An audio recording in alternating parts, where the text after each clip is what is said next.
The anti-Semitic decision of the International Court in The Hague is a modern Dreyfus trial, and it will end the same way. 130 years ago, the French Jewish officer Alfred Dreyfus was falsely accused of treason by a biased French court. In response to these false accusations, the great French writer Émile Zola wrote his monumental essay, J'accuse. He accused the French court of anti-Semitic lies against an innocent officer who was later exonerated of all guilt. Now an international court in The Hague, also headed by a French judge, is repeating this outrageous offense. It is falsely accusing me, the democratically elected Prime Minister of the State of Israel, and Israel's former Defense Minister, Yoav Galant, of deliberately targeting civilians. This when we do everything in our power to avoid civilian casualties. We issue millions of text messages, phone calls, leaflets to the citizens of Gaza to get them out of harm's way, while the Hamas terrorists do everything in their power to keep them in harm's way, including shooting them, using them as human shields. The court in The Hague accuses us of a deliberate policy of starvation.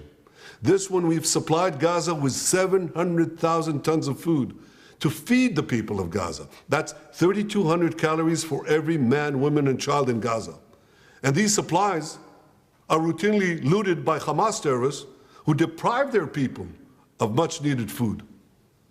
Yet just in the last few weeks, Israel facilitated the vaccination of 97% of the people of Gaza against polio. This doesn't prevent the court of accusing us of genocide. What in God's name are they talking about in The Hague? The truth is simple. No war is more just than the war that Israel has been waging in Gaza after Hamas attacked us unprovoked, launching the worst massacre against the Jewish people since the Holocaust.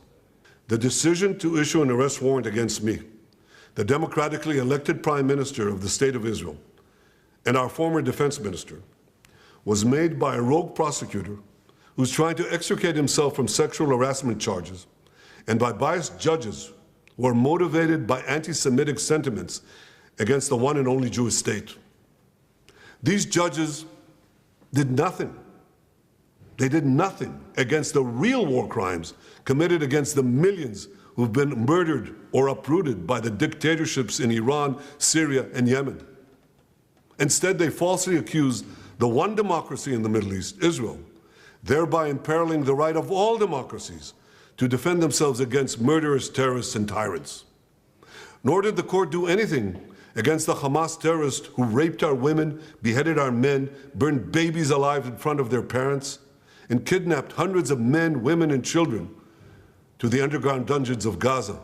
They're still holding 101 hostages, citizens of many lands, including the United States. Come to think of it, the court did issue one arrest warrant against Hamas. Now hear this. They issued an arrest warrant against the corpse of the Hamas arch-terrorist Mohammed Dief.